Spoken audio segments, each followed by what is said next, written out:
Hello and welcome to the next episode of my channel where I'll be taking up the lesson Lost Spring Stories of Stolen Childhood by Anish Jung. So, in the first part of the story, we talk about Sahib, who is a rag picker, searching for gold and garbage. Now, what does gold and garbage mean? For adults, it means coins or money to be found in the garbage, whereas for Sahib and his gang, gold and garbage meant something, anything in the garbage which held a lot of fascination, wonder for them. This rag picking was like treasure hunting for them. So his family is from Bangladesh, which they left long ago. The author saw Sahib digging and picking garbage for his livelihood every day. One day, the author suggested him to go to school, to which he replies that there is no school nearby. She jokingly told him that she would open a school. After some time, the little boy walked up to her and asked about the school, about which the author felt embarrassed because she had given him false hope. She had given him a hope that she would open a school and he should join her school when it is opened, but she knew very well that such a promise is never going to be fulfilled. One day, the author asked the little boy's name and found out that his name was Sahib-e-Alam, which meant Lord of the Universe. Ironically, because he definitely was not the Lord, he was a rag picker. There were many rag pickers and most of them didn't have chappals. Anish was told that going barefoot was a way to follow tradition, which she realizes as an excuse to poverty. So she felt that children purposely, the pickers, purposely went barefoot because they wanted to follow the tradition of being a barefoot rag picker. The author is reminded of a man who, as a young boy, prayed for a pair of shoes.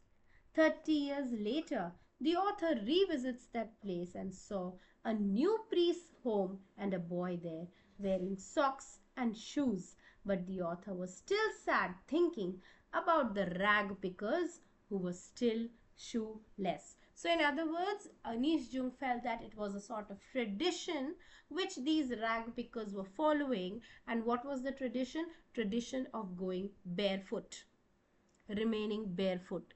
And then she thinks that maybe a child must have prayed to God that, oh God, never ever a Brahmin or a priest should be without a slipper, and that's why 30 years later all the priests and their children have slippers. So the rag pickers lived on the outskirts of Delhi at Simapuri.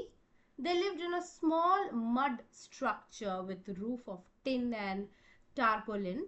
They were deprived of basic amenities.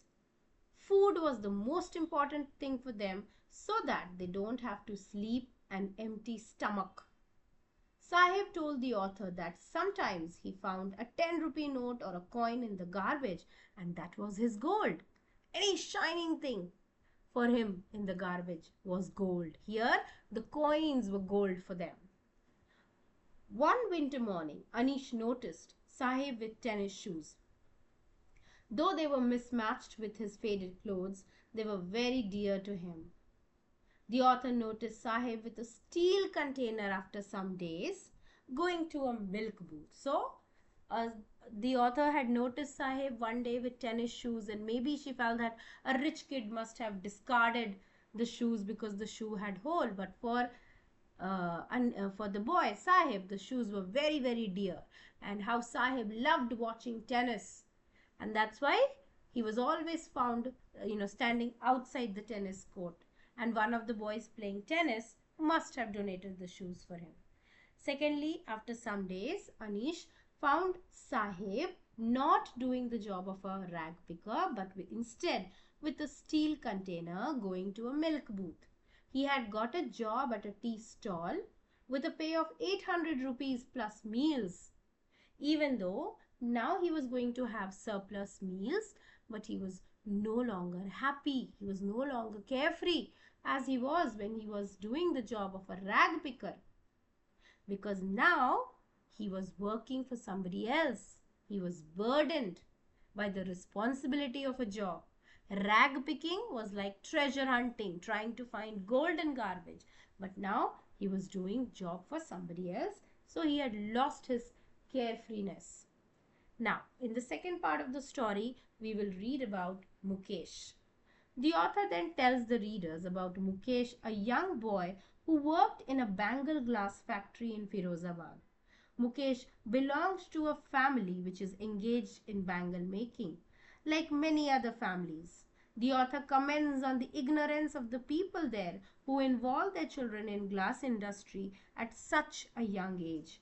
Mukesh happily agrees to take the author to his home, which is being rebuilt. They enter a half-built shack, and inside food was being cooked on a firewood stove by a young woman.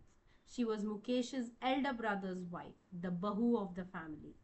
When the older man enters the house, she pulled her veil close to her face. Who was this older man? He was the father-in-law of the lady. He had worked hard all his life, first as a tailor and then as a bangle maker. He could not give his children education but taught them the art of bangle making. Mukesh's grandmother believed in destiny. She also believed that bangle making is a God-given lineage.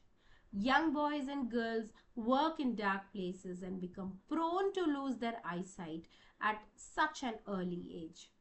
Then there was a young girl outside. Her name was Savita. She was dressed in pink. She worked with her parent, and even in dark her hands moved fast. What was she doing? She was making bangles. But she did not realize the significance of bangles in the life of Indian women at such a young age. But she will soon realize it once she's married.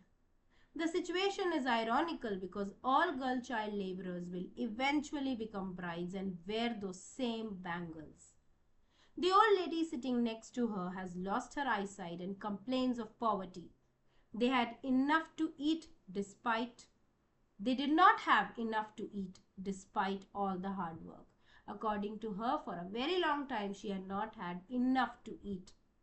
Even though they are working hard, but it is not equal to the food or the money which they were getting for the hard work, because they were trapped in the vicious circle of middlemen and other, policemen and everyone who were exploiting them. A common complaint of all families involved in bangle making is a lack of money for food. Nothing has changed since a long time. The author gives suggestions to avoid the circle of middlemen. But see, she's so immature. People who face the consequence situation know the reality. For her, it's easy to give suggestion. For her, it's easy to joke. But the people there tell her that if they get organized, they would be beaten up by the police. They cannot find a cooperation. They cannot go against the middlemen. These poor people have no leaders and they are caught in the ruthless circle of poverty, injustice and greed.